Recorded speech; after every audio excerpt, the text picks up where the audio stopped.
Suasana kediaman almarhum Muhammad Akbar Basri alias Abai masih diselimuti duka. Jalan Balang Baru 2, Makassar, Senin 1 September 2025. Tangis masih terdengar. Air mata belum kering saat Wali Kota Makassar Munafri Arifuddin, Wakil Wali Kota Alia Mustika Ilham dan jajaran pemerintah Kota Makassar berkunjung. Hadir juga Kepala BPJS Ketenagakerjaan Kantor Wilayah Sulawesi Maluku Minjewatu. Kedatangan pejabat Pemkot Makassar untuk memberi santunan jaminan sosial BPJS Ketenagakerjaan. Bantuan ini diberikan untuk meringankan beban keluarga yang ditinggalkan.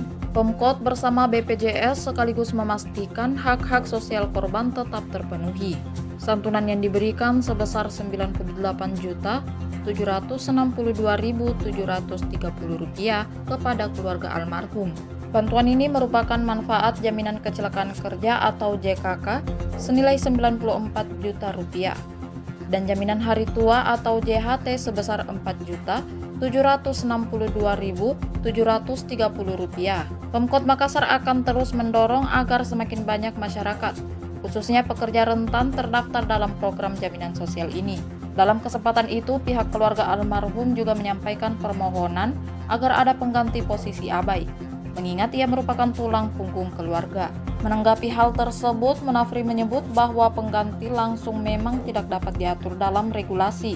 Namun, ia memastikan pemerintah akan memberi solusi. Nanti status pengganti akan dimasukkan sebagai PJLP atau pekerja jasa lainnya perorangan. Terkait korban lain dalam insiden kebakaran tersebut, orang nomor 1 Kota Makassar itu menambahkan, sebagian sudah keluar dari rumah sakit, sebagian masih menjalani pemulihan, dan ada yang menunggu proses penanganan lebih lanjut. Tak hanya itu, Pemkot Makassar dipimpin Munafri memastikan bantuan bagi semua korban insiden brutal di DPRD, baik meninggal dunia dan menjalani perawatan di RS.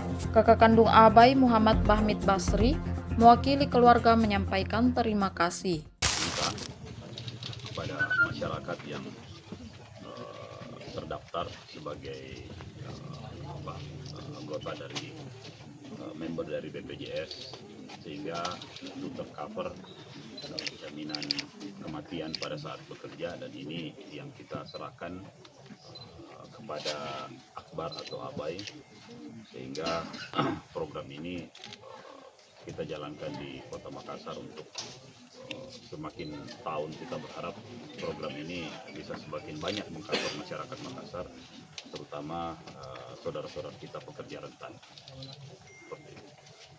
Pergantian langsung, saya pikir itu mungkin tidak ada dalam regulasi, tapi di tempat lain insya Allah kita akan mengambil satu saudara almarhum untuk bisa ditempatkan menjadi tenaga pegawai yang ada di pemerintah kota.